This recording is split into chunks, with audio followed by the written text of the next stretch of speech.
Being chosen to be a part of this Kaupaguhan Leadership Program is both a privilege and an opportunity.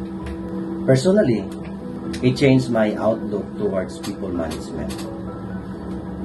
It has taught me on how to properly deal with my subordinates, colleagues, especially when it comes to outspreading my patience all the time.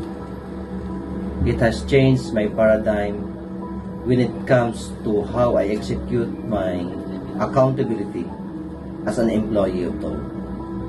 This experience is different from other leadership programs that I have attended because there was a coaching continuity for us to align to our leadership purpose.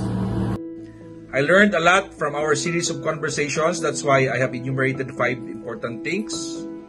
Number 1, I know how and fully understand the underlying impact of leadership practices, strengths, culture, and challenges.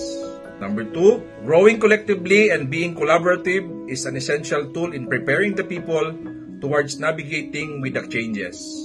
Number 3, gearing towards excellence means setting goals and achieving it is one of the major achievements we have as a team. Number 4, winning the hearts of our people improves their lives and navigates us to sustainability. And 5, lastly, living with integrity with the heart keeps us strong in all our undertakings. Once again, thank you very much and keep inspiring people. Bye!